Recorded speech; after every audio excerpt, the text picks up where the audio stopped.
السلام عليكم ورحمة الله وبركاته. فراشات الحلوين، كيف الحال والأخبار؟ إن شاء الله طيبين حبايب قلبي. الله يسلمكم ويعافيكم يا رب من كل ردي. أسلم عليكم جميعا حبايب قلبي، الله يديكم العافية يا رب العالمين. اليوم هنعمل نفرز إن شاء الله بإذن الله تعالى الطماطم والبصل. تمام حبايبي، الله يسعدكم ويستر عليكم ستر الساترين يا رب العالمين. هنقطع الطماطم دحينة إلى، مش هنقطع عشان هيتقشر، هو هنعمله مش هنعمله صلصة ولا مسبك. شفتوا الطماطم اللي تيجي معلبة في العلب في الدكاكين؟ نفس الطريقة هذه. هقطعها بس من فوق كده شرطات 4 شرطات وخلاص. تمام، الله يسعدكم ويستر عليكم يا رب العالمين. ورمضان خلاص قرب، خلاص يومين 4 أيام كده ودخلنا رمضان. الله يتقبل مننا ويحضرنا رمضان على خير، أنا وإنتوا والمسلمين والمسلمات يا رب العالمين. حبايب قلبي، زي ما قلت لكم نحاول نكثر الحسنات، نحاول. عليه الصلاة والسلام قال سبحان الله والحمد لله والله أكبر ولا إله إلا الله غراس من غراس الجنة. نكتر منها عشان إيش؟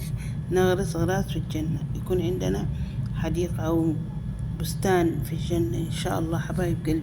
ونحاول نقرأ القرآن ونعمل نية طيبة إننا نحفظ القرآن. شفتوا كيف مقطعاه 4 كده من فوق بس. الحين أقطع البصل ونحاول نعمل نية مرة كويسة إننا نحاول نحفظ القرآن. مثلا دحين لو بدينا نحفظ، بس هنحفظه إيه بطريقة صحيحة كما نزل على محمد صلى الله عليه وسلم، بالتجويد والإدغام، يعني نخرج المخارج والغنن وكل شيء مظبوط. عشان إيش؟ اللهم صل وسلم على سيدنا محمد. لما ما نحفظ بالطريقة الصحيحة، لما نيجي بعدين نيجي نرجع نعيد تاني مرة عشان نحفظ، هيكون مرة صعب علينا. تمام، الله يسعدكم يا رب ويستر عليكم يا رب ستر الساترين.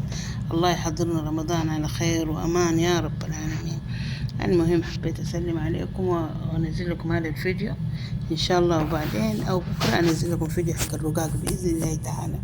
الله يسعدكم يا رب ويستر عليكم، اللهم آمين يا رب، أنا وإنتوا والمسلمين والمسلمات. المهم حطيت الطماطم على النار عشان يغلي. الحين بحط البصل كمان أكشنه، يتكشن البصل إن شاء الله بإذن الله تعالى. هطحن نصه ونصه هخليه زي ما هو كده، أحطه في كيس وأرفعه في الثلاجة. تمام، هذا حطيت الزيت تقريبا يعني ربع جالون كده. الله يسعدكم ويستر عليكم. البصل لأنه كتير ما شاء الله تبارك الله. المهم حبايب قلبي، دخل علينا إن شاء الله رمضان بخير. إن شاء الله نصوم رمضان وإحنا طيبين بإذن الله تعالى، ويرحم موتانا وموتى المسلمين يا رب العالمين. يرحم أمي وأبوي، ترحموا لي بالله عليكم على أمي وأبوي، يدخلهم فسيح جناته يا رب العالمين، وجميع المسلمين والمسلمات يا رب. شايفين كده؟ خلاص دحين زي كده خلاص خلصت يعني. دحين بس هغطيه أخليه يبرد، بعد كده أبدأ أقشره إن شاء الله. وهذه كمان القوارير كمان حطيتها في موية عشان ايه؟ يتعقم. غير الموية وبرفع القوارير وبحط القوارير غيرها. الحين هنطحن ايه؟ هنطحن البصل. هنطحن البصل يعني انا طحنت الحين جزء منه، هذا الجزء الثاني هطحنه والباقي كده هخليه في الكيس. تمام، الله يستر علي وعليكم وعلى كل المسلمين يا رب العالمين. خلاص الحين طحنته، بحطه فين؟ بحطه في الأكياس. عشان نرفعه فين؟ نرفعه في الفريزر إن شاء الله.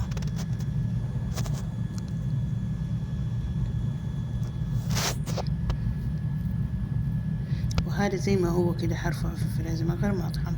طحنت هذاك وده كده حيترفع. حطه برضو في كيسين إن شاء الله وارفعه في الفريزر. هو ليه أنا فرست البصل؟ يعني عشان البصل سبحان الله، يعني رمضان تجي تقطعي بصل تقطعي مدري، يجي وقت الفطور انت تبي تصلي المغرب، تبي تكوني نظيفة وطاهرة، ف يعني خلاص ما يكون في جسمك ريحة بصل، فاهمين؟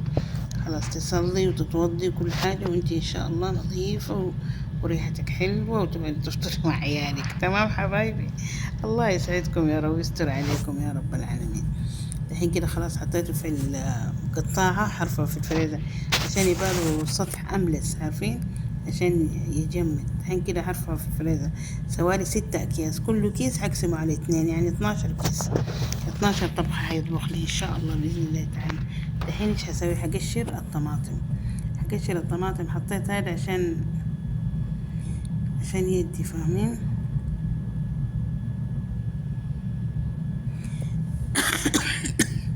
لأنه هنا يدي يعني بطريقة كبيرة داخل يدي جوا الفيديو، عشان كده فما حبيت أقطع الفيديو،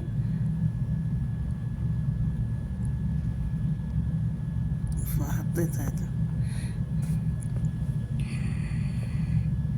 حبايبي لو وصلتوا لين هذا الحد لا تنسوني الله يسعدكم من اللايكات. أبدي المرة تسوولي 25 لايك إن شاء الله، 25 لايك زي الحلوين. الله يسعدكم يا رب ويستر عليكم يا رب. ولا تنسوني من الاشتراك والمشاهدة حبايبي عشان أكمل الشرط الثاني، ما كملته لين دحين. تخيلوا باقي لي دحين لسه 1500 دوب، وإحنا لازم 4000 دوب، 1500 ساعة.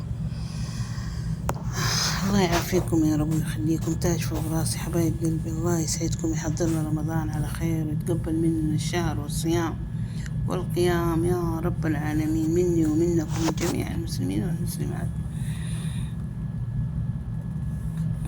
دحين كل الطماطم مش حطحن وطحن كامل، نصه حطحن وطحن كامل، والنص التاني بس كده دورتين وخلاص. تمام. عشان ايه؟ عشان اللهم صل وسلم على سيدنا محمد. قلت لكم يطلع زي اللي في الدكاكين، يعني الطماطم ما تطلع مرة ناعمة. شوفوا دحين هاي لما افضيه كيف مش صغير ومش كبير، يعني وسط.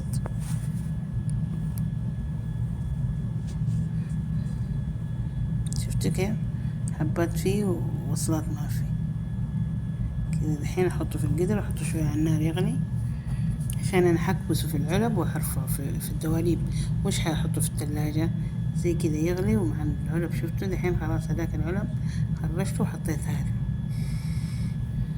هذا دحين سكر. حطيت 3 ملاعق سكر، 3 ملاعق من السكر حطيت كده، ورشة صغيرة أظن من الملح، مو كتير الملح، رشيتها رشة صغيرة من الملح. تمام. إن شاء الله بس يعجبكم الفيديو وتعملوا لي اشتراك وتعملوا لي مشاهدات. الله يسعدكم، شاهدوا الفيديو. شوفوا هذه باقي القوارير، هذيك خلاص رفعتها، هذه باقي القوارير. الحين افضيهم كلهم ان شاء الله باذن الله تعالى جوا القوارير. شفتوا؟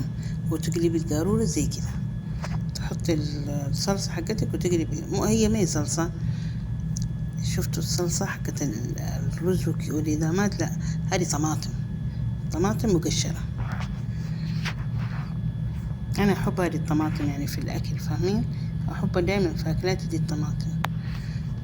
الحين كده خلاص قلبتها كل القوارير بنفس الطريقة، سويت 7 قوارير. اللهم صل وسلم على محمد. أيوة سويت لي 7 قوارير. الطماطم تقريبا 4 كيلو، أيوة تقريبا 4 كيلو. إن شاء الله بسوي الصلصة بإذن الله تعالى، إذا ربي سهلها باخد كرتون تاني وبسوي بسوي الصلصة.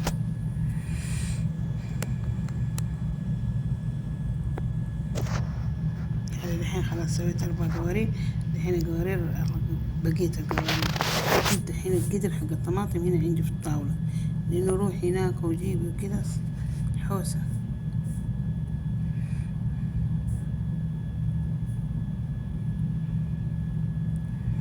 حفظت الحين الطماطم كده، بس هحطه لأنه القارورة حارة مع الطماطم حار، والقارورة حارة. الحين هحطه واسحبه واحط فيه كده احسن.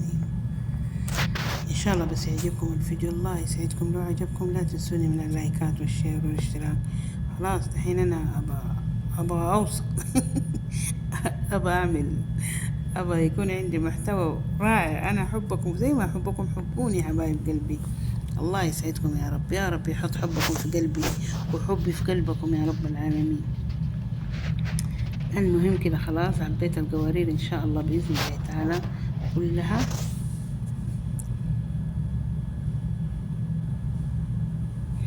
هذه قارورة كمان كبيرة، هذه اللي ايوه هذه كمان قارورة كبيرة. ان شاء الله بس يعجبكم هذا الفيديو، ورغم انه بسيط بس ان شاء الله جميل، وان شاء الله يكون عجبكم. هذا الحين البصل والطماطم، هذا الحين البصل والطماطم. هذا البصل شايفين كم 6 أكياس، والطماطم. سبحانك اللهم وبحمدك أشهد أن لا إله إلا أنت أستغفرك وأتوب إليك. السلام عليكم.